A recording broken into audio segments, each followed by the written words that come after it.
iniciando aqui mais uma aula, dando bom dia para quem está estudando de dia, boa tarde para quem está estudando depois do almoço, à tarde, boa noite para quem entrou no terceiro turno e boa sorte para quem está estudando de madrugada. A gente começa aqui um novo capítulo do nosso curso intenso, extremamente intenso, que é o curso de Sistema de Abastecimento de Água. Então, já no início desse vídeo, eu digo para você, não perca a linha, não perca o time, tá? Procure seguir aquele nosso planejamento, tem muita matéria. Vocês já notaram que os nossos vídeos, apesar de termos poucos ainda publicados, são vídeos muito longos, muito intensos, com muito conteúdo, tá? Então, a minha ideia é realmente servi-los do melhor conteúdo, do mais completo conteúdo possível. Eu procuro fazer isso nos meus vídeos, eu também procuro fazer isso nos meus slides e procuro também servir vocês de material, tá? Então, hoje a gente começa o capítulo de tubulações em sistemas de abastecimento de água. Mas antes de passar o primeiro slide, eu já quero aqui colocar alguns filtros mentais na cabeça de vocês, tá? Eu tenho certeza que vocês, ao começar a assistir esse vídeo, estão fazendo a comparação com um vídeo de materiais lá da disciplina de instalações hidrossanitárias, que também é no começo do curso, né? Naquela disciplina, a gente fala de materiais para tubulações, de registros, válvulas, de conexões, tá? Então, só que lá é muito comum a gente falar em PVC, em CPVC, em PEX, ou seja, em materiais plásticos, tá? Raramente a gente foge do material plástico nas instalações hidrossanitárias, a não ser quando a gente vai para algum gás sob pressão, que a gente nem estuda naquela disciplina, quando a gente vai usar o cobre para água quente, por exemplo. Mas ainda assim, mesmo para água quente, o cobre, que é um metal, um material metálico, que já foi tão aclamado, tá? Hoje já não é mais, porque nós temos tecnologias para confeccionar materiais que sejam tão resistentes à temperatura, mantendo um bom nível de pressão, que sejam mais baratos, mais fáceis de montar, mais leves, que tenham maior trabalhabilidade, tá? Então, ainda assim, nós temos esses materiais. O que eu quero reforçar é o seguinte: meio que esqueçam o que você aprendeu lá em instalações para essa disciplina de abastecimento de água, tá? Por quê? Porque aqui, a menor tubulação que a gente se refere, que a gente tem aqui, é uma tubulação da rede de abastecimento de água, e que ela abastece não só a sua casa, mas várias casas. Então, o menor diâmetro aqui, ele é maior do que o maior diâmetro que você estuda lá em instalações, né? Então, aqui a gente vai precisar realmente ter uma aula, que é esse vídeo aqui, só para falar sobre critérios de escolha. E nós vamos realmente emancipar a nossa mente em relação àquele conteúdo que nós estudamos lá em instalações, tá? Aqui entra a questão da vazão, entra a questão da pressão, entra a questão da durabilidade, da trabalhabilidade, do alcance de projeto, entra a questão da qualidade da água bruta é uma coisa, água tratada é outra, entra a questão da espessura, da tubulação, uma série de questões. Da adaptabilidade que um material tem a outro, isso daí tem um nome também, tá? Então, aqui nós vamos ter realmente uma gama de critérios para tomar a nossa decisão. Como eu sempre digo, engenharia civil não é uma ciência exata. Engenharia civil é uma ciência de tomada de decisão. Como você vai fazer projeto disso daqui, eu preciso alimentar a sua mente com maior riqueza de valores possíveis para que você possa, sozinho, sem uma receita pronta, tomar a decisão de qual é a melhor tubulação, o melhor material, seja para uma adutora de água bruta, seja para uma adutora de água tratada, seja para a rede, seja para uma estação elevatória, seja para as obras de captação, tá? Então, é isso que nós vamos fazer. Entender como é que a gente tem essa tomada de decisão, tá? Para depois a gente ver quais são os materiais que existem e que são utilizados no mundo dos sistemas de abastecimento de água, tá bom? Então, abramos a mente, esqueça um pouquinho ali o PVC, o CPVC, um pouquinho, vai cair PVC aqui também, mas a gente realmente vai ter outros materiais aqui que são bem usados, bem típicos não só dos sistemas de abastecimento de água, como dos sistemas de esgoto também, tá bom? Então vamos lá. Critérios de escolha é o nome desse vídeo aqui, tá? Capítulo 3 são 3 vídeos, a parte 1 critério de escolha, a parte 2 os tubos metálicos e a parte 3 os tubos não metálicos. É assim que eu dividi esse conteúdo, tá bom? Então vamos lá. Introdução. Eu tenho que fazer um breve histórico, eu tenho que fazer uma linha do tempo, né? Porque, ok, todo mundo fala quando que a construção civil começou, né? Muito antes de Grécia, muito antes de Roma, muito antes de Cristo, né? Você já tinha aquedutos enormes lá na Grécia, em Roma, você já tinha tubulações enormes ali há muitos séculos atrás, tá? Então, qual foi a evolução dos materiais até a gente chegar no presente momento, que é que são os dias atuais? Então, vamos lá. Olha só, lá em 7.000 anos antes de Cristo, portanto, há 9.000 anos atrás, houve os primeiros experimentos com minério de cobre lá na Anatólia, tá? Então, ali já se estava mexendo com a metalurgia, já se estava procurando produzir tubulações, no caso aqui, metálicas, né? Com minério de cobre. Aí veja como a evolução humana foi muito lenta comparada à evolução do último século e do século atual, né? 2.500 anos antes de Cristo, ou seja, 4.500 anos depois dessa data, houve o uso de tubos de cobre no Palácio Real do faraó Quéops, lá nas 3 pirâmides do Egito, pirâmide de Quéops, Quefren e Miguelinos, né? Então lá no Egito, que é o berço da civilização humana, a África, o continente africano, tão maltratado por essa mesma civilização humana, lá no Egito houve o uso pelas primeiras vezes já de tubulações de cobre, tá? Bom, só que era uma coisa voltada para a classe rica, né? Porque olha só no palácio, né? Só no palácio que eram colocadas essas tubulações. Em 1664 depois de Cristo, tá? Ou seja, 4.000 anos depois disso daqui, houve a invenção dos tubos de ferro fundido na França, tá? Então o continente europeu aí começa a se destacar e em 1664, já um dia desse, né? Houve a invenção dos tubos de ferro fundido na França. Então a fundição aí, a metalurgia, ela começa a tomar realmente um corpo muito grande, tá? Veja, aí passaram-se alguns anos, 180 anos depois, mais ou menos, a invenção de manilhas cerâmicas, que é um material muito usado até hoje, as tubulações de manilha cerâmica, nos sistemas de abastecimento de água e nos sistemas de esgoto também, tá? Lá na Inglaterra, também a Europa aí, tá? Lá antes da Revolução Industrial. Bom, em 1867, 20 anos depois, a invenção dos tubos de concreto na França, né? Então é preciso, antes de mais nada, reforçar que se você imaginar uma circunferência de concreto, tá? E você lembrar aí das suas aulas de resistência dos materiais, o concreto, mesmo que armado, ele não tem uma resistência muito boa à flexão, né? Então percebam que você consegue ganhar um pouco mais dessa resistência quando você faz uma estrutura circular, porque aí a própria estrutura ela oferece essa resistência a esse esforço externo de flexão. Mas é preciso lembrar que normalmente tubulações de concreto são aquelas tubulações que requerem grandes diâmetros, portanto, geralmente vão ter o seu uso maior lá nos sistemas de drenagem urbana, tá? Aqui nos sistemas de abastecimento de água, que requerem água sob pressão e tudo,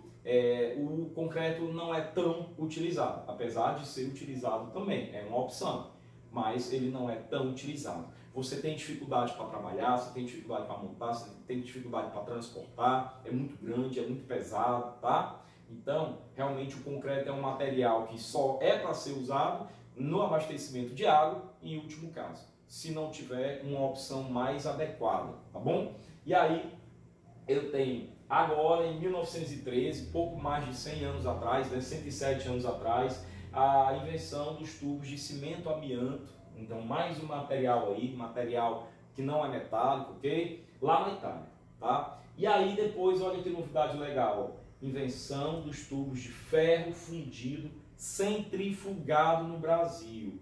Professor, lá em 1664 houve a descoberta, lá a invenção das tubulações de ferro fundido na França. Pois é, só que esse daqui é um outro tipo, um outro processo de fabricação do ferro fundido, que lhe confere muito maior resistência. Nós vamos compreender isso daí melhor, tá? É o ferro fundido centrifugado, foi aqui no Brasil, em Santos, São Paulo, tá?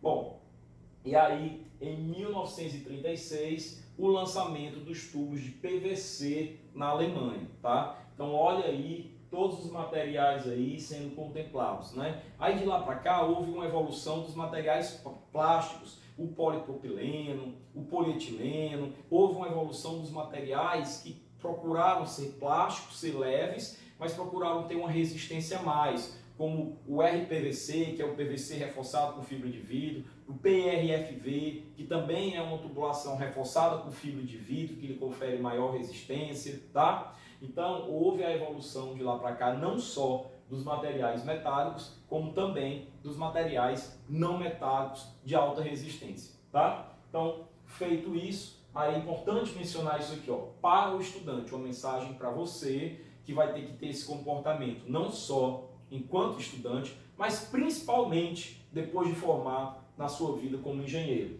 As pesquisas, descobertas de novos materiais, o desenvolvimento técnico das indústrias, as exigências quanto à resistência, à segurança, conduzem um caminho sem volta, que é a evolução dos materiais. E digo mais, os sistemas estão hoje em dia cada vez mais pressurizados, as cidades estão cada vez maiores, precisando de demandas maiores, portanto você tem que ter materiais realmente muito resistentes. Então tudo isso vai conduzindo a pesquisa, principalmente nos ambientes de universidades federais, como as que tem balbúrdia, né? A balbúrdia é isso aqui, são as pesquisas. O berço da pesquisa no Brasil é a Universidade Federal, a Universidade Pública. Então define-se a opção mais adequada por critérios técnicos e econômicos. Então olha só, é uma ciência de tomada de decisão, a opção mais adequada. Eu não canso de dizer para vocês, pessoal, não existe um material melhor, como não existe um material pior. Existe um material mais adequado para cada situação. Mas, professor, não é melhor eu comprar um material sobrando do ponto de vista da qualidade, da resistência?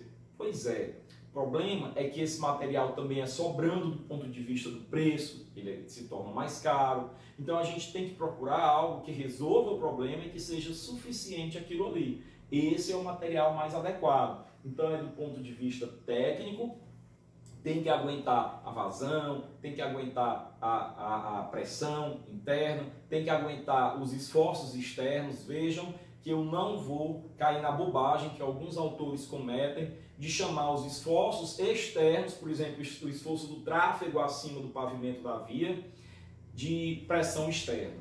Seria um conceito físico equivocado. Então eu prefiro chamar, que é o correto, de esforços externos, tá? E sempre que eu falar de pressão, é a pressão interna, a pressão do interior da tubulação, de dentro para fora, a pressão do líquido, tá? Sistemas de abastecimento de água são sistemas pressurizados. E sempre que eu falar da pressão externa, que não é pressão, eu vou falar esforços externos. Então eu tenho que ter resistência aos esforços externos, eu tenho que ter resistência à pressão interna, eu tenho que aguentar aquela vazão, e tem que existir um diâmetro adequado àquela vazão, tá? Ele tem que lidar bem com a qualidade da água. Se for uma água bruta, será que determinada tubulação aguenta aquela qualidade? Se for uma água tratada, essa tubulação aqui já é melhor ou não, tanto faz, né? Então a gente tem que ver esses critérios. A questão da perda de carga, tubulações com grandes rugosidades vão implicar em grandes perdas de carga, e isso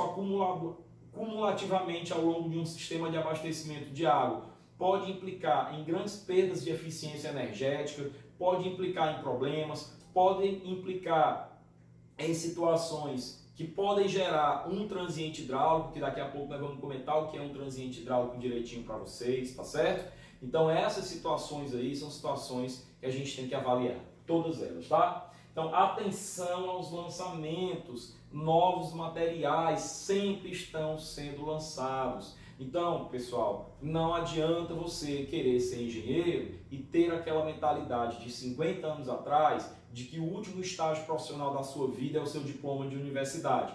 Não, na verdade, entenda que aquilo é o primeiro. Terminou o curso, comemore uma semana e tal, depois vai se matricular em cursos pequenos, de 40, de 60 horas, de 80 horas, vá se matricular em especializações, vá se matricular em mestrado, depois em doutorado, vá fazer o seu caminho, mas nunca parando, sempre pegando ali uma parte do seu salário e reinvestindo na sua carreira.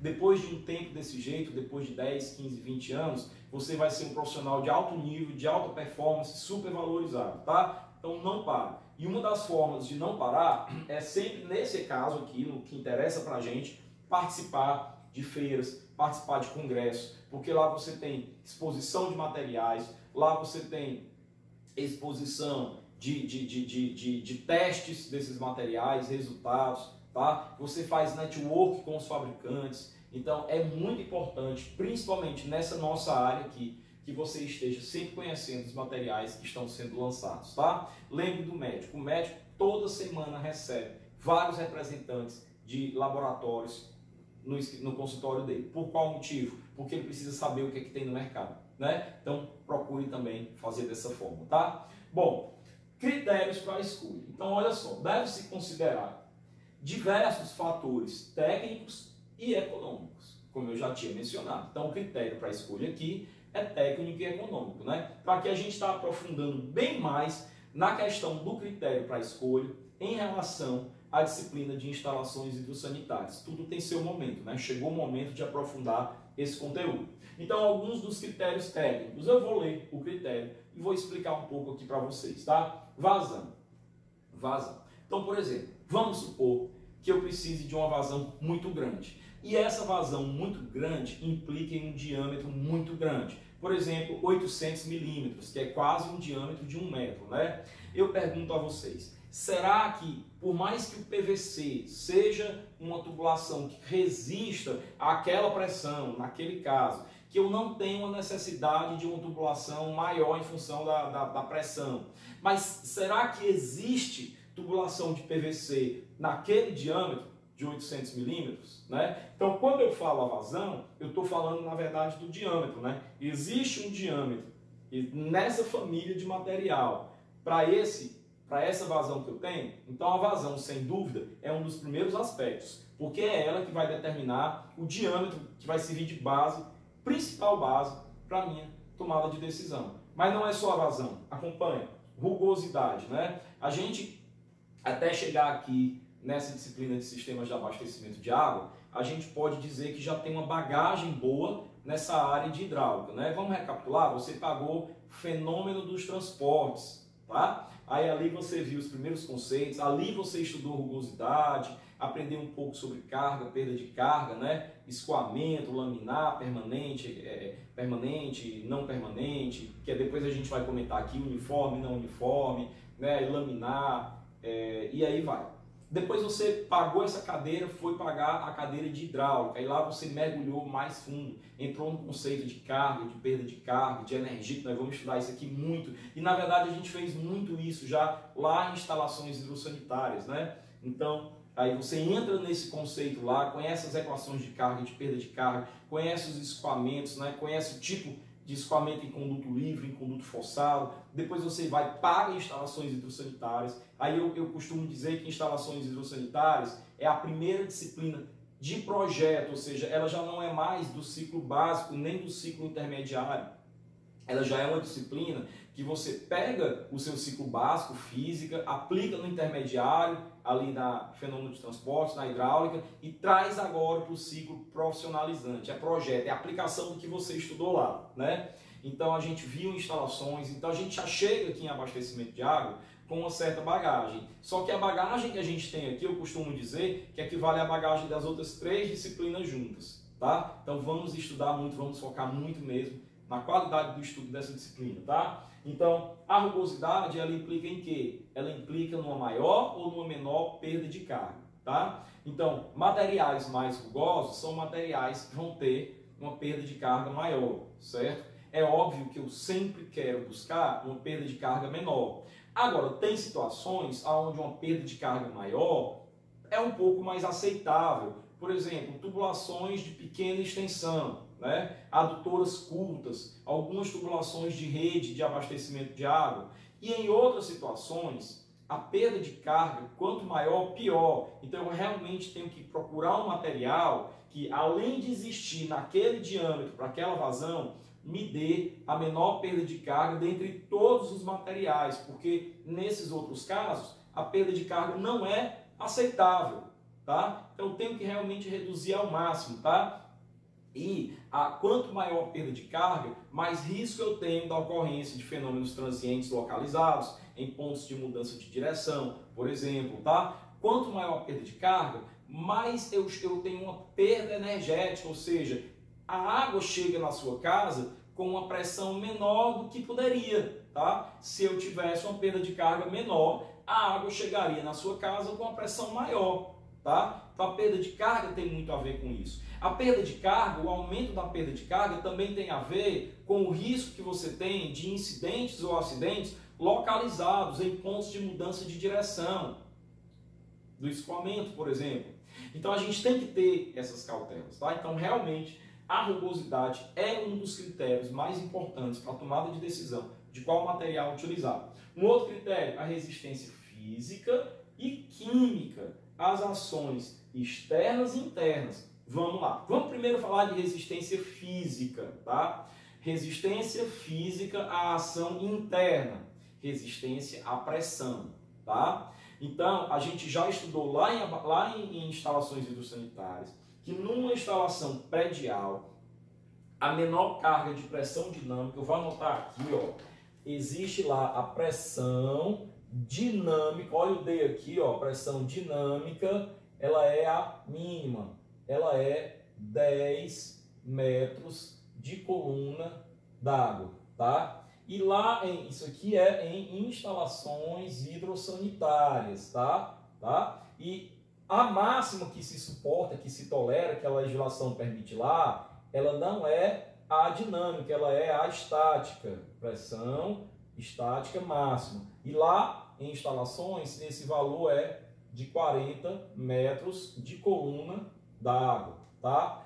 Quando eu venho aqui para sistemas de abastecimento de água, tá? Eu também tenho a pressão dinâmica mínima de 10 metros de coluna d'água, tá? Entretanto, a pressão considerada como máxima aqui é a pressão estática, mas que não é 40, é 50 metros de coluna d'água, tá? E isso daí, pessoal, cai muito em concurso e eles sempre colocam lá, aí tem A, 38, e tem B, aí tem C, 40, aí tem D, 50, aí você fica sem lembrar, ou sem saber que é 40 ou que é 50, se é 40 ou se é 50.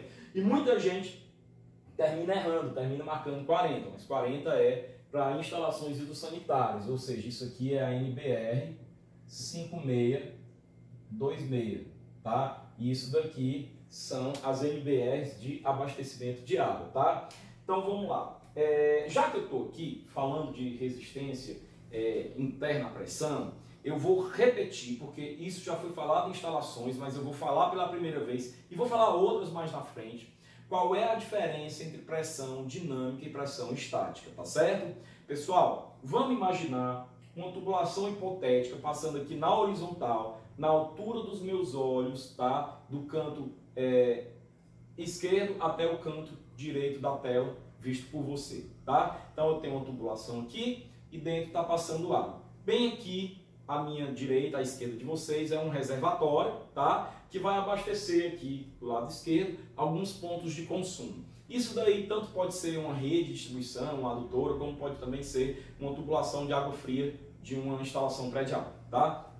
Então, percebam o seguinte, se essa tubulação tiver com os registros lá no final, tá? Ou seja, fechados, ninguém estiver consumindo água, a água vai estar parada aqui dentro da tubulação, concorda? A água vai estar parada. Existe uma pressão, por quê? Porque existe um reservatório aqui numa certa altura, tá? Que tem uma coluna d'água abaixo dele, dando pressão a essa tubulação, de acordo com as leis da hidrostática, né? Teorema de Estevam, teorema de Pascal, teorema de Arquimedes, que são as leis, no caso aqui o teorema de Estevam, as leis da hidrostática, tá? Imagine que eu pegue uma furadeira e faça um furo na geratriz superior, na parte superior da tubulação. Vocês concordam que se eu fizer um furo, esse furo, a água está parada ali dentro, ela vai jorrar até uma certa altura, tá? Ela vai jorrar até uma certa altura. Essa altura, até onde ela vai jorrar, a gente vai chamar de carga de pressão. E como a água está parada, não há escoamento dentro da tubulação, nós estamos falando de pressão estática, tá? De pressão estática. E a máxima que um sistema de abastecimento de água tolera, legalmente falando, é 50 metros por coluna d'água. Ou seja, se essa pressão for a máxima admissível, a água vai subir até uma altura de 50 metros acima da tubulação, tá? Agora, tampa a tubulação, começa o exemplo de novo. Só que agora é o seguinte, ó, tem água, só que agora eu abro ali os registros de consumo, tá? Que tem ali na frente. Então tem várias torneiras, várias casas, várias pessoas consumindo água.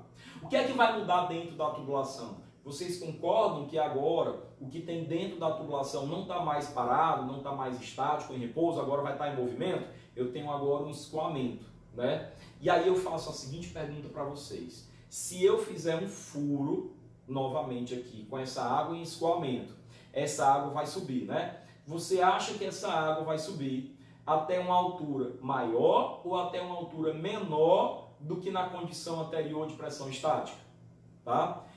Anote isso daí, eu vou já ter que responder, porque senão eu não consigo explicar, mas guarde essa dúvida para a gente discutir no nosso encontro virtual, tá? Mas eu digo para vocês, fazendo a seguinte analogia, imagina um ônibus lotado, lotado, lotado, lotado, não cabe mais nem um rato dentro do ônibus, tá? Então, toda hora entrando gente no ônibus, o ônibus hiper, ultra, maxi lotado e ninguém saindo do ônibus, né? Então ali você tem um aperto, que eu vou, dentro da nossa analogia, entender isso como uma pressão interna, né? Que é ali a quantidade de pessoas que tem dentro daquele ônibus, ninguém consegue nem se mexer.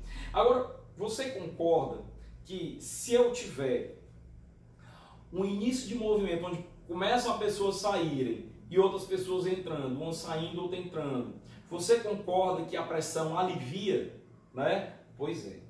Essa pressão, chamada de pressão dinâmica, ela é inferior à pressão estática, tá? E nós vamos estudar isso muito e vamos ver qual é até a diferença quantitativa entre a pressão estática e a pressão dinâmica num determinado ponto. Quem souber, leva para o nosso encontro virtual e diz lá. Quem não for meu aluno, deixa um comentário aí. Qual é a diferença quantitativa entre a pressão estática num ponto e a pressão dinâmica nesse mesmo ponto? Quanto é essa diferença, tá? Você vai me dizer isso aí nos comentários, depois de curtir o canal, né? E vai dizer isso aí no meu encontro virtual, quem for meu aluno, tá? Mas, se num determinado momento a pressão estática é 50, tá? A dinâmica, ela não chega a ser 50. Ela pode ser 48, 47, 46, depende do lugar, depende de uma série de coisas. Depende da vazão, da perda de carga, mas ela é menor, ok? Professor, e por que quando se trata de pressão máxima, se fala da estática e não da dinâmica? Justamente porque a estática é maior do que a dinâmica. Então eu tenho que pegar a máxima das máximas, né? E a máxima maior é a pressão estática, ok? Por quê? Porque isso daqui tem a ver, sabe com quem? Com a resistência que o material aguenta, tá? Então toda tubulação que você compra, ele vem com algumas inscrições sobre o valor da pressão que ela aceita, tá? E a norma aceita uma pressão máxima de 50. Já vou antecipar para vocês. É lógico que se a norma aceita uma pressão máxima de 50, é porque as tubulações resistem a uma pressão ainda superior a 50. Então isso daqui tem um limite de segurança nisso daqui, tá? Então, por que quando eu falo da máxima, eu pego a estática? Porque a estática é maior do que a dinâmica. Então eu pego a pressão máxima das máximas E aqui eu tenho que pegar a maior pressão que aquela tubulação suporta para poder escolher o material que eu vou utilizar, tá? Ok, professor. Então eu entendi por que quando você fala de pressão máxima, você fala na estática. Agora, por qual motivo, quando você fala de pressão mínima, você fala da dinâmica? Aí veja só, veja só. Vocês concordam que da mesma forma que num ponto a pressão estática é maior do que a dinâmica, por isso que na máxima eu pego a estática, pela mesma razão na mínima eu pego a dinâmica, porque a dinâmica é menor que a estática. Então se eu quero a mínima, tem que ser a mínima das mínimas, tá? Então a pressão dinâmica num ponto é menor do que a estática. E a mínima pressão que a legislação aceita, tá? É a pressão de 10 metros por coluna d'água em qualquer ponto da rede de distribuição de água. Ou seja, chegou no seu ramal predial, a água tem que estar com a pressão de, no mínimo, tá? Uma pressão dinâmica, ou seja, considerando todas as torneiras do universo abertas, tá? Ela tem que estar com a pressão de, no mínimo, 10 metros de coluna d'água, tá? E por qual motivo 10? O que é que o legislador queria quando ele definiu esse número? Olha, a ideia é que a água possa chegar no seu ramal predial, tá? E subir até um reservatório superior sem a necessidade de bombeamento,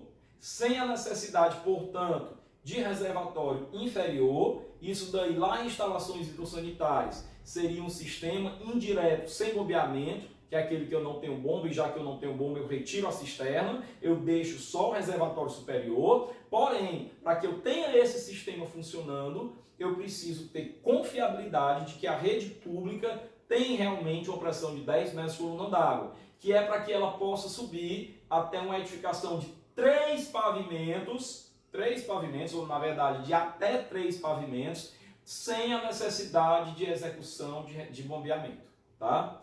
Então a ideia é essa, é que eu possa construir prédios barateados, de até 3 pavimentos. Professor, eu posso usar um sistema indireto, que é o que tem reservatórios, sem bombeamento, né? Para uma edificação de 30 pavimentos, você vai me dizer isso daí, né? Lá no nosso encontro virtual, tá bom? Então a questão da resistência aqui interna é a questão da pressão interna. E a resistência física externa é a resistência aos esforços. Então essas tubulações normalmente estão enterradas, tá? E estando elas enterradas, elas têm embaixo de uma via uma camada de pavimento por cima, uma camada de solo e um tráfego provocando esforço nessa tubulação. Então ela tem que resistir a esse esforço externo. Mas não só isso, né? A tubulação, assim como qualquer, e mais do que qualquer estrutura estática, a tubulação trabalha.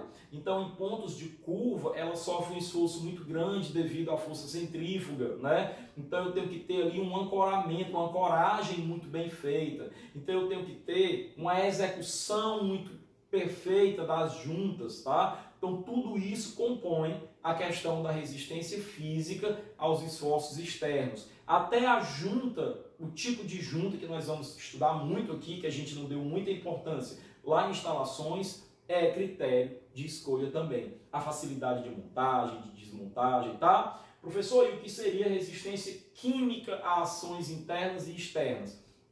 Resistência química a ações internas diz respeito à qualidade da água que se está transportando. Pode ser que essa água seja uma água agressiva, pode ser que essa água reaja, que a qualidade dessa água reaja com alguns subprodutos da sua tubulação, tá? Gerando desgaste ou gerando sabor, causando odor, tá? Então causando até mudança de cor, né? Que aí é bem improvável, mas sabor e odor sim, tá? Então eu também tenho que ter essa precaução. Por isso é que de agora em diante, adutoras de água bruta vão ter um tratamento diferenciado de adutoras de água tratada, tá? O material que eu devo escolher para uma adutora de água bruta, eu tenho que ter um maior cuidado, porque eu não sei qual é a qualidade daquela água bruta, tá? Bom, e aí a resistência química a ações externas, e aí eu posso falar, por exemplo, do solo corroendo, posso falar da corrosão, né? Eu posso falar do calor, se for uma adutora aérea, se for uma adutora exposta, apoiada no chão, né? Da temperatura, eu posso falar da questão da necessidade de juntas de dilatação, tá? Para que essas adutoras não venham romper. Então isso daí também é um critério enorme, forte de tomada de decisão na sua escolha. Um outro aspecto super importante, a facilidade de montagem, né? A execução é muito importante realmente. Tubulações mais pesadas, que são maiores, com maior dificuldade de transportar, tubulações cuja execução das juntas seja mais complicada, tá? Realmente são tubulações que a gente tem que procurar não escolher comparado a outras que sejam de montagem maior. Lembrando, montagem não só diz respeito à questão da segurança, mas também diz respeito à questão dos custos com transporte, com tudo isso, tá? Então a facilidade de manutenção, a facilidade de montagem, de transporte, tá? Tem uma série de critérios dentro desse item aqui, facilidade de montagem, ok?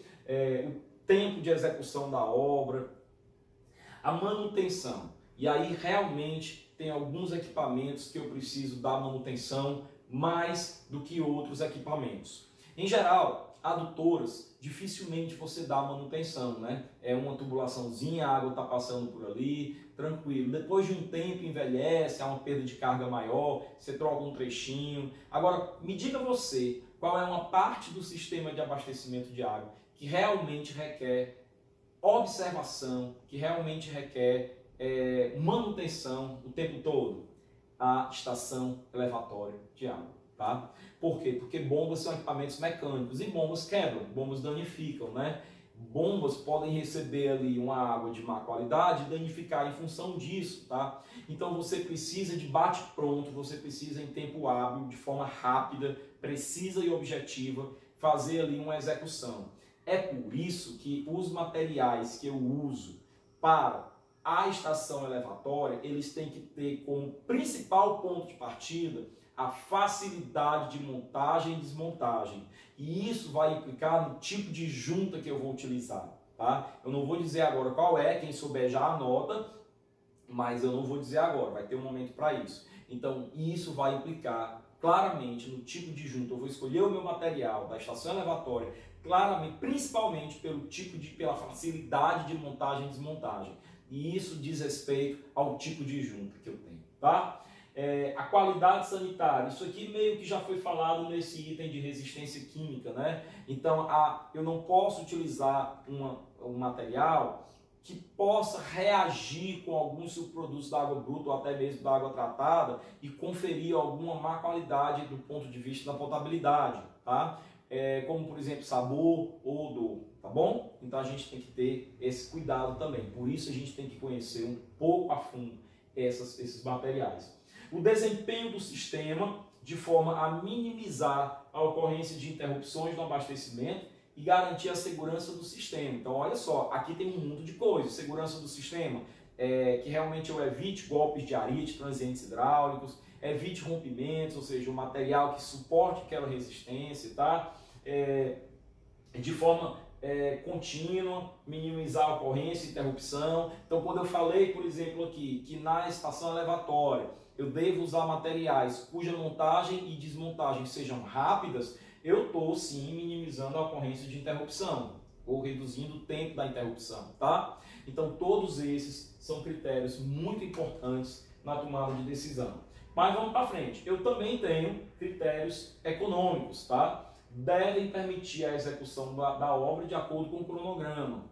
Eu não vou, usando a expressão popular, procurar sarna para me coçar, pegando um material que seja de muito difícil instalação, montagem, ou então que requeira mão de obra especializada, que eu não tenho naquele local, tá? E isso vai, sem dúvida alguma, atrasar o cronograma da obra. Materiais que requeram muitos caminhões, muitas viagens para transportar o material até o local da execução. Isso implica em custo, isso implica em tempo, isso implica em atraso, tá? Custos de manutenção, materiais que habitualmente, conhecidamente geram muita manutenção, a gente procura evitar para aquela situação, tá? A vida útil do material também, sem dúvida alguma, né? O material ele aguenta uma certa vida útil. É óbvio que eu tenho que procurar a maior vida útil possível, com o menor desgaste possível, tá? Então, todos esses são critérios de tomada de decisão. ok? Então vamos para frente. Olha aqui. Quais são os fatores a serem considerados na escolha da tubulação? Primeiro, qualidade da água. Olha só o que é que eu digo sobre cada um deles. Ó. O transporte de água bruta e tratada requerem cuidados distintos, como eu falei. A tubulação, o material da tubulação vai estar de acordo com o tipo de água, com a qualidade da água que ele transporta. Tá? Há águas agressivas às tubulações e essas águas requerem materiais específicos, principalmente quando se fala de água bruta. Tá? Há tubos que podem liberar, olha aí, ó, tubos que podem liberar na água substâncias potencialmente, prejudiciais à saúde, ok? Então, essas aqui, com relação à qualidade da água, são fatores que tem que me levar a conhecer mais ainda cada material. A vazão aduzida que é de adução, né? Transportada na adutora, tá? Cada material apresenta diâmetros comerciais máximo e mínimo, ou seja, cada material tem uma família que vai desde o diâmetro tal, que é o mínimo, até o diâmetro tal, que é o máximo. E isso nós vimos muito lá em instalações sanitárias, né? As famílias do PVC, que vão desde meia polegada até 4 polegadas, né? Às vezes até 6 polegadas, 150 milímetros, né? Mas o PVC ele não passa muito disso, né? E aí você tem 200 milímetros, mas aí você tem outros materiais aqui, principalmente os metálicos, essa é a lógica, que quanto mais resistentes, maior o diâmetro da família que ele é produzido, tá? O conhecimento desses diâmetros e o adequado dimensionamento do sistema evitam compras equivocadas, tá? Você, quando projetista, tem que ter o cuidado de simplesmente, na hora que vai fazer o projeto, você tem lá um diâmetro que precisa, que é o diâmetro calculado pelo projeto, mas aí você vai pesquisar os materiais que você tem no mercado, você vai entrar no site do fabricante, vai dizer, vou usar esse material aqui, ele é o mais adequado. Agora, tem esse material nesse diâmetro? Esse é o fato que você precisa realmente dominar, tá? Condições de escoamento, olha só, prevê as variações de pressões estáticas e dinâmicas, assim como a ocorrência de transientes hidráulicos ou mesmo a possível intermitência do abastecimento para a escolha adequada do material. Pessoal, eu disse já em um dos nossos vídeos que essa matéria, né, a hidráulica em si, o abastecimento de água, eu comparo ele à cardiologia da engenharia civil, tá? E eu não estou diminuindo, pelo contrário, eu estou enaltecendo a minha área porque realmente ela é uma área que requer o tempo todo a atenção, que requer a palavra que está me faltando aqui, não é manutenção, o acompanhamento constante, na falta do esquecimento da palavra, o acompanhamento constante, tá? E aí, por quê? Porque qualquer sustozinho não muda a pulsação cardíaca, então qualquer abertura de torneira numa casa altera a pressão ao redor da vizinhança. Qualquer nova rua que foi feita, onde foi construído ali 10 casas, e você passou a tubulação para abastecer essas casas, altera a vazão e a pressão em todo o entorno, tá? Quando eu construo ali 10 casas aqui, mais 20 casas acolá, mais 30 casas acolá, eu altero a demanda por água, e alterando a demanda por água, eu tenho alteração em toda a região, tá? Então, realmente é dinâmico. A palavra que eu queria lembrar era monitoramento. Isso aqui requer monitoramento constante, porque todo dia o sistema pode estar se comportando de uma forma. De manhã ele se comporta de uma forma, de madrugada se comporta de outra forma. Por quê? Porque de manhã eu tenho muitas torneiras abertas. Eu tenho as condições mais dinâmicas possíveis. De noite, de madrugada, eu tenho a maioria das torneiras fechadas. Então eu tenho uma condição a mais estática possível. Em qual horário a pressão da rede é maior? De madrugada, porque as torneiras estão fechadas. É nesse horário que a pressão da rede se aproxima da estática máxima, tá? Ou corre o risco de se aproximar da estática máxima. Sem dúvida alguma não vai ser de manhã, mas de manhã eu tenho condições totalmente diferentes. Então eu tenho que conhecer o meu sistema, eu tenho que conhecer o risco que eu tenho de um transiente hidráulico, porque se houver um transiente hidráulico, vai detonar vai explodir a tubulação de dentro para fora, tá? Então eu tenho que ter esses cuidados para não haver uma explosão por causa do excesso de pressão, por causa da sobrepressão, tá? Então todos esses valores aqui são critérios, essas questões são critérios para tomada de decisão com relação à escolha do material, tá? Mas tem mais, ó, a característica do local, a declividade do terreno, a altura do aterro, o tipo de solo arenoso, argiloso, um solo mais cristalino, um solo mais sedimentar, o tráfego, a localização do lençol freático. Aqui eu estou falando não só da resistência às pressões internas, mas também da resistência aos esforços externos. Eu estou falando da necessidade de amarrar, de ancorar, né, dos pontos de ancoragem mais adequados da tubulação. Tá? Eu estou falando da execução das juntas, eu estou falando de estanqueidade, eu estou falando da dinâmica que a tubulação tem, da movimentação que ela tem. Então a execução das juntas, se não for muito segura, pode romper, tá? Então todas essas questões, esses aspectos físicos do local, né? O apoio que o solo está me dando estabilidade ou é um terreno instável, né? Terrenos alagadiços requerem algum tipo de obra a mais do que o simples apoiamento, né? Estou usando essa palavra de forma forçada, o simples apoio da tubulação no solo requer pontos de ancoragem, né? Então eu tenho terrenos instáveis, terrenos movediços, eu tenho solos mais fixos, tá? Então, que apoiam melhor. Então, tudo isso são cuidados que eu tenho que ter. A proximidade do lençol freático, para não haver uma infiltração, por exemplo, tá? Uma contaminação, tá? Resistência física às pressões externas e internas. A pressão interna pode ser fator limitante na escolha. Pode ser que eu tenha uma pressão tão alta que aquela família de tubulação que eu estava querendo trabalhar não resista a essa pressão. Eu vou ter que trabalhar com outra tubulação. Talvez uma outra que seja mais difícil a montagem, mais difícil o transporte, ou uma outra mais cara, tá?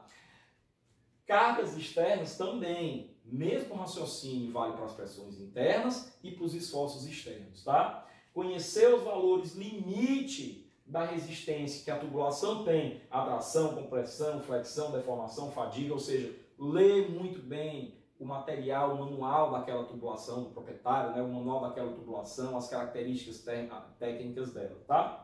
Resistência a agentes físicos e químicos, as condições climáticas, temperatura, umidade, aqui eu estou falando de dilatação, e o tipo de solo, podem ser agressivos, podem ser fortes agressores à minha tubulação, por dentro ou por fora, tá? E podem corroer quimicamente a minha tubulação, corroer, estou usando essa palavra como gênero, não como espécie, tá? Então podem ser desfavoráveis a alguns materiais. Ok? Bom, durabilidade. A durabilidade depende de fatores como as características do solo, cargas externas, qualidade da água transportada, né? Então aqui eu estou falando da resistência interna à qualidade da água, né? Da resistência externa à agressividade do solo, ao calor, à temperatura, à umidade, aos esforços, a tudo isso, tá?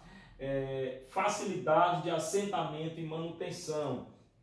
Em situações de emergência, a rapidez da execução se torna mais importante do que o custo. Então, olha aí um fator para você ter na sua mente, né? Houve ali um rompimento. Eu vou pegar aquela barata, mas aquela mais barata só chega daqui a 15 dias. Mas eu tenho aqui no meu estoque essa outra aqui, ó, que é mais cara, mas ela já pode acabar com esse vazamento agora. Então, situações de emergência, uma cidade que está sem água porque um trecho de uma adutora fechou, né? Já fecharam os registros, não está mais tendo perda, vazamento, mas a cidade está sem ser abastecida, tem que correr para resolver logo, tá? Então, considera-se tipo de montagem, distância mínima entre dois apoios, né? Aqui eu falo de ancoragem, a deflexão máxima, a flecha máxima que ela aguenta, que ela suporta, o fenômeno da ovalização da tubulação, que depois nós vamos explicar o que é esse fenômeno. Algumas tubulações elas vão ficando ovais com o tempo, tá? E isso altera a perda de carga. A estanqueidade, professor, não sei o que é estanqueidade. Estanqueidade é a não ocorrência de vazamento. Uma tubulação estanque é uma tubulação que não permite vazamentos, que não tem vazamentos, né? Então a questão da solda, da soldabilidade, a questão da execução das juntas entra aqui na palavra estanqueidade. A variedade de conexões, esse material que eu quero usar, tem todas as conexões de que eu preciso, os diâmetros disponíveis. Olha a palavra que eu tinha falado que não ia dizer qual era agora, ó, a intercambiabilidade. Intercambiabilidade é você pegar uma tubulação que já existe há 70 anos de um material que não existe mais e precisar trocar uma parte dela por um material mais atual e esse material poder se conectar ao antigo. O nome disso é intercambiabilidade. Aqui isso tem a ver com o diâmetro interno da tubulação, tem a ver com a espessura da tubulação, consequentemente com o diâmetro externo da tubulação, com o tipo de junta que eu tenho, tem que ser o mesmo tipo de junta, né? Então os materiais também têm que ser pensados na base da intercambiabilidade, que é a possibilidade que eu tenho de conectar um material diferente de outro e ainda assim se encaixarem perfeitamente por todos esses fatores, conexão, diâmetro, tudo, tá? Bom, e a periodicidade entre manutenções. É lógico que eu vou procurar um material que me dê manutenção no mínimo de vezes possível, ou seja, com um intervalo de tempo maior, né? Então todos esses são critérios de tomada de decisão. E os custos, não só considerar o preço do tubo, o preço do assentamento, né, do metro linear assentado, mas também o custo da operação do sistema e da manutenção, o custo das intervenções durante a obra. Pessoal, eu vou mostrar isso que eu vou falar agora em diferentes momentos para vocês. Existem dois custos. O de implantação, que é até a obra ser entregue, e o de operação, que é para o resto da vida da obra. Todo brasileiro só lembra de custo quando lembra no custo de implantação, a compra. Você só lembra do carro na hora do valor que compra. Alguns meses depois começa a ter manutenção e você não estava preparado para aquilo. Tá? Então, você tem um custo com a operação. Aí quando eu digo operação, está incluso manutenção, está incluso tudo, energia elétrica. Você tem um custo ao longo da vida útil. Quando você vai pesar o de menor custo, não é apenas o de menor custo de implantação, é o de menor custo total, implantação e operação. Às vezes é mais interessante você comprar algo mais caro na implantação, mas que vale dar uma operação menor. Nós já fizemos uma questão sobre isso lá em Concepção. Nós vamos fazer questão sobre isso também aqui em captação, lá em captação, tá? Então, cuidado. Em adutoras nós vamos fazer esse tipo de exemplo. Inclusive, o dimensionamento de uma das adutoras é baseado nisso. O método de dimensionamento de uma delas é baseado nisso, tá? Bom, passando para frente. Olha que interessante esse texto. Isso aqui foi uma matéria jornalística, tá? Que dá uma expressão do que é o impacto que um rompimento de uma tubulação tem no local. Eu vou ler para a gente. Força da água. Olha o depoimento. A explosão de uma tubulação de água provocou o alagamento de 93 casas, feriu 16 pessoas, deixou outras 200 mil com as torneiras secas. Pelo menos 5 pessoas foram arrastadas pela correnteza, incluindo uma criança de 3 anos e um homem de 76 anos.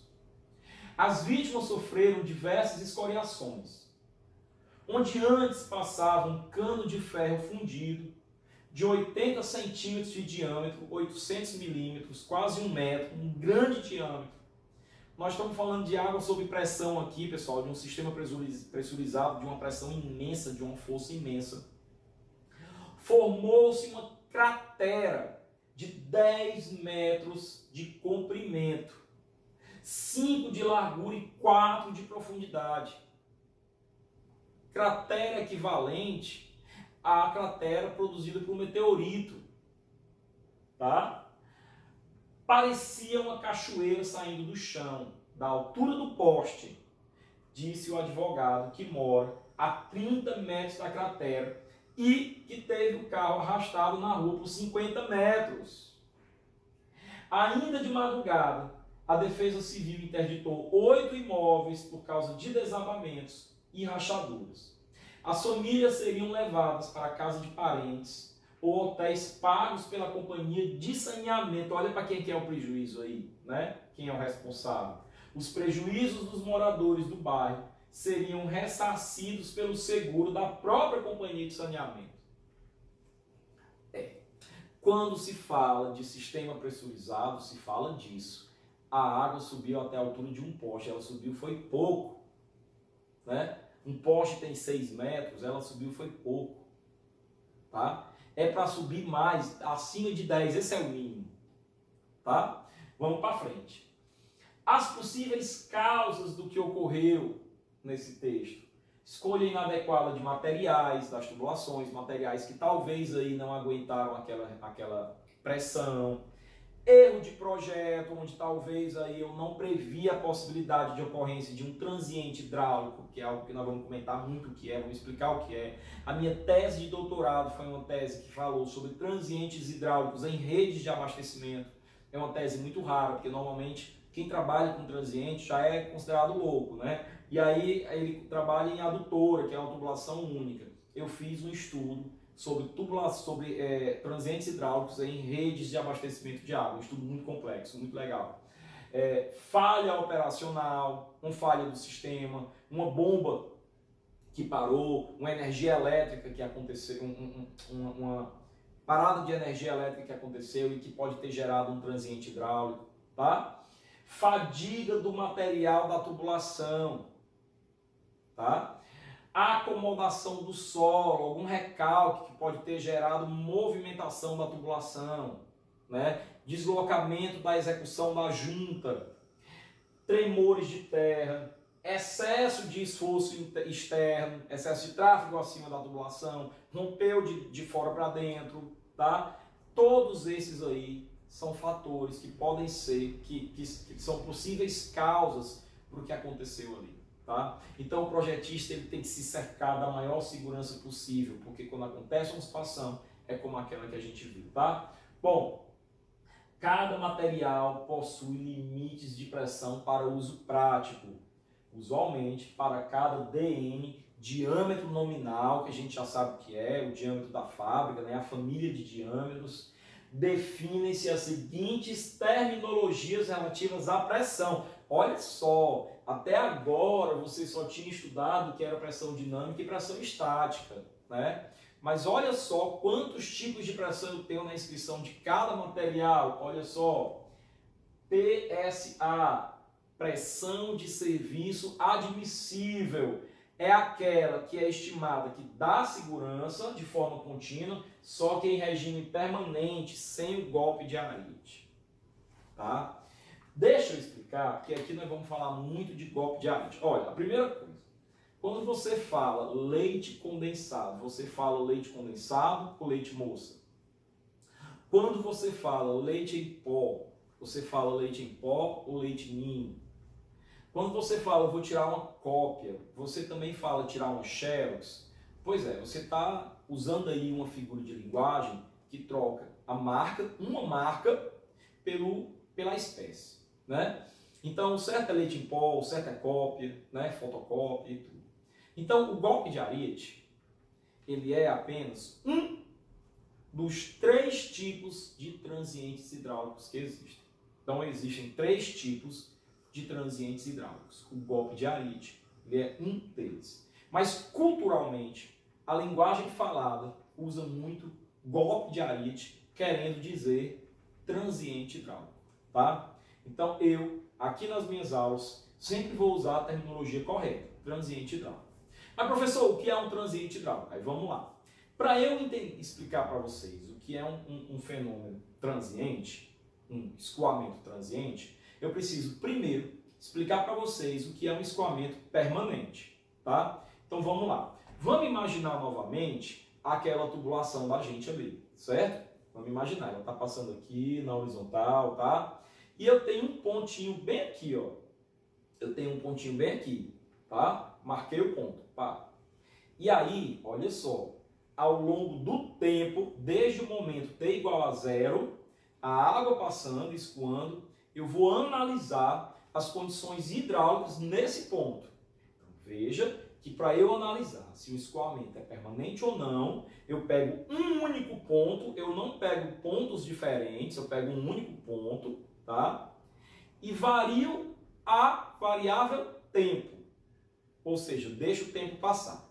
Então, analisar se um escoamento é permanente ou é transiente não é foto, é vídeo. Vídeo é variando o tempo. São imagens, imagens, imagens que vão sendo mostradas sucessivamente ao longo do tempo. Então, é um vídeo, tá? Associa. Escoamento permanente ou transiente é aquele que eu faço um vídeo. Eu vario o quê? O tempo. Então, é derrou alguma coisa, derrotei. Tá? Varia ao longo do tempo. Beleza. Aí eu falei assim, derrou ou D, né? D o quê?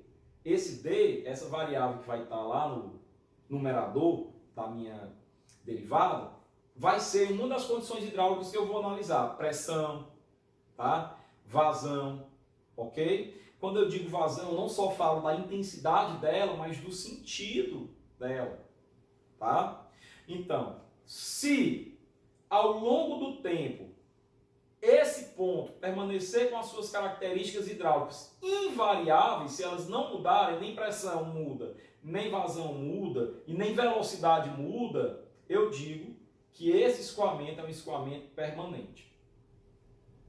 Entenda que aos olhos de um curso de graduação, todo o projeto que a gente faz considera o escoamento como sendo permanente, tá? Tanto para instalações hidrossanitárias, como para abastecimento de água, seja em adutoras, seja em rede de distribuição, escoamento permanente, onde as condições hidráulicas, pressão, vazão, velocidade, não variam ao longo do tempo, tá? Professor, e o escoamento que não é permanente, ele tem que nome? Ele tem um nome de escoamento não permanente, também chamado de escoamento transiente. Por que transiente? Porque a palavra transiente vem da palavra transitório. E algo que é transitório é algo que passa muito rápido, tá? Então, realmente, o escoamento transiente, o escoamento transitório, ele tem uma duração muito pequenininha, tá? É algo que passa muito rápido, mas ele tem um efeito muito impactante, muito severo. E para complementar um pouquinho melhor essa definição de escoamento transiente ou transitório, tudo que é transitório entre dois estados vizinhos, um inicial e um final. Ou seja, um escoamento transiente, um escoamento transitório, ele é algo que é intermediário entre um escoamento permanente inicial, ou seja, um escoamento permanente que eu tinha anteriormente àquele evento, tá? E um novo escoamento permanente que eu vou ter após o evento, ou seja, uma nova estabilidade. Vamos fazer uma analogia que você vai entender? Um novo normal, tá? E aí, só que esse novo normal, ele é diferente do normal anterior. Cuidado, porque tem gente que diz assim, o novo normal é o durante a pandemia. Não, não é. O novo normal é como o mundo vai ser após a pandemia acabar. Será que as pessoas no novo normal, após a pandemia acabar, vão ter mais cuidado, usar máscara, ter hábitos de higiene diferentes? Será que as compras pela internet definitivamente vieram para ficar? Será que as aulas remotas vão passar a ser uma nova realidade num certo percentual da carga horária? Então isso daí é um novo normal. E o anormal, ou seja, o transitório, transiente é o durante a pandemia, ok? Isso aí seria o estado transiente, tá? Mas, ok, professor, então eu entendi que quando ocorre um evento transiente, o normal que eu tinha, o estado permanente que eu tinha, ele vai se modificar depois do transiente. Eu vou ter um novo estado permanente, porém ele vai ser diferente daqui. Ou seja, se nesse estado permanente aqui eu tinha uma pressão P1 o tempo todo, uma vazão Q1 e uma velocidade V1 o tempo todo, após o transiente hidráulico, esse ponto passa a ter uma nova pressão P2, uma nova velocidade V2 e uma nova vazão Q2 constantes, não mudam, porém são diferentes daquela anterior, tá? Ok? Não mudam, é um estado permanente, mas diferente do estado permanente anterior.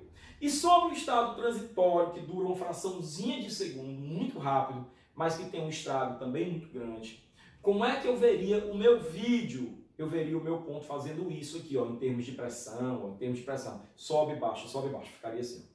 Então a pressão, ou seja, a pressão caminha, ela faz assim, é como um pulmão, aumenta, diminui, e aí eu tenho uma região de sobrepressão avizinhada por uma região de subpressão, tá? E isso se deslocando numa velocidade gigantesca, chamada de celeridade, tá? Por isso que o evento transiente é um evento que tem que ser realmente estudado, e o estudo do transiente hidráulico é recente, aqui do final da década de 70 para cá, tá? Recente, comparado ao tempo que se estuda a hidráulica, é um bebezinho, tá? E que eu realmente tenho que ter cuidado. Então, durante um transiente hidráulico, a pressão varia, a velocidade também, ou seja, vetorialmente falando, então a vazão, então hora que eu digo é numa fração milionésima de segundo, a vazão é para lá, tá? E isso daí é um transiente hidráulico, né? Então lembrando, apesar de estar escrito ali sem golpe de ariete, é sem o transiente hidráulico, tá? Então é lógico que durante o evento transiente, como a pressão aumenta muito, ela aumenta muito maior do que a pressão estática máxima que eu coloquei, que eu considerei no meu dimensionamento. Estamos de volta aqui, eu vou editar aqui esse vídeo, porque na hora que eu estava gravando aqui, vocês devem ter ouvido um interfone, né? Os Correios deixando um livro meu aqui que eu comprei, sobre patologia, engenharia diagnóstica, que é uma área que eu tenho trabalhado muito, que eu tenho estudado muito também. Que é um pouco diferente dessa área aqui de hidráulica, né? Então vamos voltar para frente, tá? Feliz com a chegada do livro, a gente sempre fica feliz quando chega um livro. Então, essa questão da pressão de serviço admissível, ela considera a pressão máxima que a tubulação aguenta, porém em estado permanente. Então, ela é a maior de todas? Não, porque ela não considera o evento transiente, né? Agora, olha essa outra aqui, ó, pressão máxima de serviço. Ó, pressão de serviço admissível seria ali uma mínima, né? Admissível é o mínimo que eu admito, né? O mínimo que eu admito é que aguente o esforço em escoamento permanente, tá? É o mínimo que eu admito. Agora, quando eu realmente quero uma tubulação que aguente mesmo, aí eu tenho que considerar a pressão máxima de serviço, ou seja, ela em serviço, ela funcionando, ela tem que aguentar não só as pressões que ocorrem no estado permanente e que só podem chegar a 50 metros por coluna d'água, mas principalmente elas têm que aguentar qualquer acréscimo de pressão, qualquer sobrepressão produzida durante o quê? Um transiente hidráulico. Portanto, a pressão máxima de serviço ela é bem maior do que a pressão de serviço admissível por um material. Tá? Então, dentre essas duas, quando você for ler lá a inscrição do seu material e for ter que escolher uma, você tem que fazer os seus cálculos transientes, você tem que fazer as simulações no seu software hidráulico que simula transiente, e aí depois você tem que ter uma tubulação que aguente, durante um evento transiente, aquela pressão que você calculou. Tá? PTA, pressão de teste, admissível máxima. Ela é uma admissível, mas é uma máxima no teste de campo. Aqui é quando eu faço um componente, uma simulação da rede que eu instalei em campo. Aí tem também a pressão de teste admissível máxima. Ela é, na minha opinião, no meu entendimento, menos importante do que a pressão máxima de serviço. Tá? Bom, aí eu tenho a pressão nominal. Pessoal, vocês têm que estudar muito esse slide. Vocês vão procurar vídeos no YouTube falando dessas pressões aqui. Digite lá no YouTube o que é pressão nominal, o que é pressão máxima de serviço, tá? E venha comentar no nosso próximo encontro virtual. Então, olha o que é a pressão nominal, aqui é bem diferente, ó. Ela é expressa por um número como referência. Ela tem um nome, esse nome é um número, e esse número é uma referência. Todos os materiais com flange. Professor, o que é um flange? Você está na internet, procure aí material flangeado. Junta de flange, tá? São aquelas juntas onde você tem a tubulação e você tem uma partezinha que sai ao redor, formando um anel, onde a outra tubulação, elas se encaixam. Aqui não há que se falar em tubulação macho e tubulação fêmea, eles são encaixes iguais. E aí você tem nesse anel buraquinhos para você introduzir um parafuso e uma arruela, uma rosca do outro lado. Então a vedação ela se dá pelo acochamento, pelo acocho desses parafusos, tá? E aí eu vou dar uma dica. Essa pressão nominal tem a ver com o diâmetro do flange, né? O diâmetro da tubulação. Tem a ver também com a resistência a qual a tubulação aguenta. Por quê? Porque você concorda que eu tenho uma junta mais segura se eu tiver mais parafusos? Se eu tiver 10 ou 12 parafusos, eu tenho uma segurança maior do que se eu tiver 4 ou 5 parafusos. Então essa pressão nominal diz respeito a isso, tá? Então olha só, todos os materiais com flanges, eu imagino que você já foi na internet, já deu pausa nesse vídeo e foi ver uma junta flangeada, com flanges de um mesmo diâmetro nominal e designados por uma mesma pressão nominal. Então, quando os materiais têm mesmo diâmetro nominal e mesmo pressão nominal, eles têm as dimensões dos flanges compatíveis, tá? Olha só isso aqui. É importante lembrar que os valores de pressão suportados pela tubulação dependem também do diâmetro nominal. Não é só da pressão, tá? É do diâmetro, da espessura. Materiais metálicos costumam ter uma espessura maior do que materiais plásticos, por exemplo, tá? Da espessura da parede e dos tipos de juntas e acessórios instalados no sistema. Então, o que vai conferir material, resistência, não é só o tipo de material, é o tipo, é o diâmetro, é a espessura, é o tipo de junta. Tudo isso entra em conjunto, tá? Veja um exemplo de correspondência entre as pressões. Olha só, pessoal. Aqui eu tenho um material com diferentes diâmetros, tá? Desde 80 milímetros até os diâmetros ali que estão na faixa entre 100 e 150 milímetros, depois 200 e 300 milímetros e acima de 300 milímetros, 350 a 1200. E eu tenho aqui diferentes pressões nominais, ó. Pressão nominal 10, pressão nominal 16, pressão nominal 25. Então, observe que uma tubulação desse material, qualquer que seja ele, de 80 milímetros de diâmetro, de 80 milímetros, né, equivalente ali mais ou menos a 75 milímetros, né, 3 polegadas, ele vai ter, olha para a pressão máxima de serviço, olha só para o PNS para a gente comparar, ele vai ter naquele material de pressão nominal 10 é só uma referência, tá? Ele vai ter uma pressão máxima de serviço de 200 metros por coluna d'água.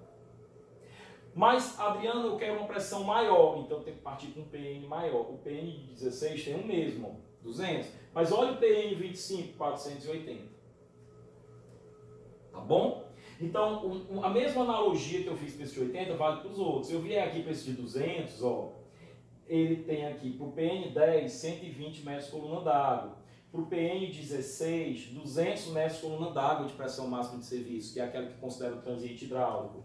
E para o PN25, 300. Professor, então você está me dizendo que qual é a diferença visual entre uma tubulação, por exemplo, de ferro fundido, por exemplo, de 200 milímetros, Qual a diferença entre o PN10, o PN16 e o PN25? A diferença podem ser duas. A espessura da tubulação, que não implica em diferença de diâmetro interno. Presta atenção nisso. A espessura de tubulação, que não implica em diferença de diâmetro interno. Ou seja, é o mesmo diâmetro. Mas essa espessura maior confere uma resistência maior. E sabe o que mais? O número de parafusos que a junta flangeada vai ter. Quanto mais segura ela é, maior pressão ela aguenta. Porque não vai romper na junta. Deu para entender? Então é mais ou menos essa daí a diferença, tá? Passando um pouquinho para frente. E sobre os tipos, sobre os materiais que eu tenho. Tá acabando essa aula. Quais são? Olha, eu divido em metálicos e não metálicos. Eu divido em dois grupos. E eu já tinha falado no início da aula que eu ia dividir essa aula em três partes. A primeira, que é essa, introdução, critérios de tomada de decisão. A segunda, materiais metálicos. E a terceira, materiais não metálicos. Mas olha só. Aço carbono é o aço. Tá? Ferro fundido cinzento, out é fora. Não existe mais, não fabrica mais. Tá? Agora, professor, então por que você vai ensinar? Porque eu tenho um bocado de quilômetros de rede aí, mundo afora aí, com essa tubulação instalada há não sei quantos anos, né? Então eu tenho que pensar também, ainda que não fabrique mais, na existência dela lá, tá? Daqui a mais 50, 100 anos não vai ter mais. Aí eu posso até tirar ela dos meus slides, mas por enquanto ela tem que permanecer nos meus slides, porque essa tubulação ainda permanece em muitas redes, tá? E o ferro fundido dúctil, que é o ferro fundido que se usa hoje em dia. Tá? E aí eu tenho os materiais não metálicos. Os plásticos, olha só, os plásticos, PVC, PP e PE, polipropileno e polietileno, RPVC e PRFV. PVC reforçado por fibra de vidro. E aqui também é uma outra denominação, polímero reforçado por fibra de vidro. É um material ligeiramente diferente, mas é um material não metálico. Aí eu tenho o cimento amianto, out, fora, cancerígeno. Tá? O concreto e o concreto armado. Então, esses são os materiais que a gente vai estudar aqui. Ok? Então, divididos na próxima aula e na outra aula. Tá? Bom, em geral, para a gente dar as primeiras características, nas adutoras em conduto forçado, redes, tubulações pressurizadas, nas adutoras em conduto forçado por gravidade, tubulações descendentes, por gravidade são tubulações descendentes, mas com pressão. Tá? Nas adutoras em conduto forçado por gravidade, utilizam-se geralmente os tubos de ferro fundido de aço, ferro fundido, aço, faltou um vídeo de ferro fundido, de aço, PVC, polipropileno, polietileno.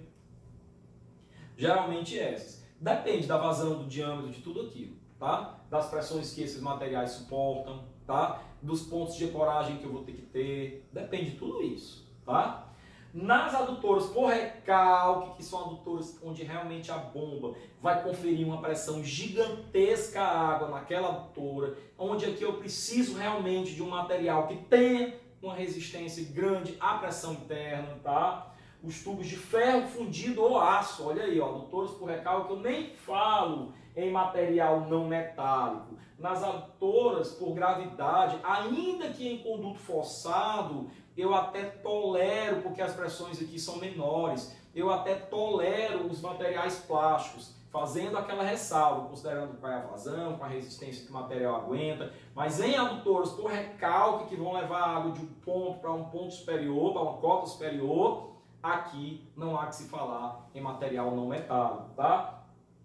Então, por apresentarem maior resistência às variações de pressão interna provocadas pelos transientes hidráulicos, tá? Realmente aqui eu falo de pressões maiores, então eu tenho que ter um cuidado realmente muito maior. Tubos de aço são empregados nas adutoras sob pressão, geralmente aquelas, tanto aço como ferro fundido, que requerem um diâmetro maior, que requerem uma pressão, uma resistência maior à pressão interna, à pressão externa, aos esforços externos, a tudo isso, tá? Então, tubos de aço são empregados nas adutoras, que são tubulações com diâmetros grandes, né? Sob pressão, principalmente as de grande diâmetro, Quando os custos de aquisição e implantação se tornam competitivos ao do ferro fundido. Tá? O ferro fundido é mais barato. Né? Tem diferenças na montagem, tem diferenças na estanqueidade, o aço é mais estanque, ele tem uma solda perfeita, não vaza, você solda mesmo, a quente, né? Então ele tem uma solda perfeita, não vaza, tá? Bom, aqueles tubos, os de aço, destacam-se dos de ferro fundido por apresentarem boa soldabilidade, conferindo estanqueidade, que eu acabei de falar, facilidade no assentamento, ele é muito mais leve. Pessoal, compare na sua mão uma panela inox com uma panela de ferro fundido, tá? Não dá nem para comparar. Então é muito mais fácil o assentamento por conta da leveza. Resistência a impactos, ou seja, aos esforços externos, ele se destaca por isso. O ponto negativo é o preço comparado ao ferro fundido, tá?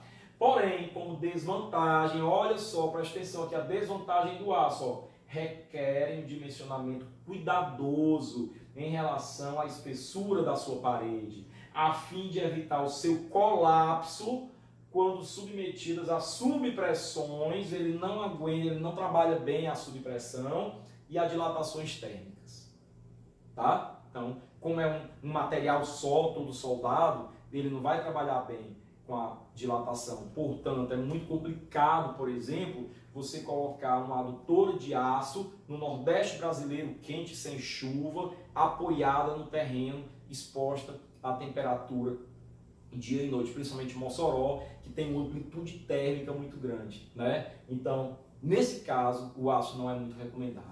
Né? Ah, se ficar enterrado, aí é outra condição, é outra história. Então, até isso, a adutora ser exposta aérea ou a adutora ser enterrada, vai ser tomada de decisão para o seu, vai ser critério para a sua tomada de decisão, tá? Bom, requerem cuidados contra processos de corrosão interna e externa, né? Ou seja, a água, para a água não reagir internamente com o aço, não corroer, e para a agressividade do solo também não corroer, e até a infiltração externa também não corroer, né? Então eu tenho que ter esse cuidado. Tubos de ferro fundido cinzento foram do verbo, não são mais, tá? Muito utilizados no passado, e ainda hoje existem várias tubulações remanescentes em operação, por isso que a gente ainda tem que citar, né? Não são mais fabricados por causa da evolução, né, das vantagens do novo ferro fundido, que é o ferro fundido dúctil, tá? Com resistência à tração, as vantagens são maiores, a resistência à tração e a impactos. Os tubos de ferro fundido dúctil destacam-se apresentam uma robustez, tá? Ou seja, eles trabalham bem, com eficiência, sem danificar facilmente. Eles têm o melhor custo-benefício nesse sentido, de você ter uma resistência maior. Isso tudo está implícito no conceito de robustez, tá? Boas condições e uma vida útil realmente bem maior do que o ferro fundido cinzento anterior a ele, tá?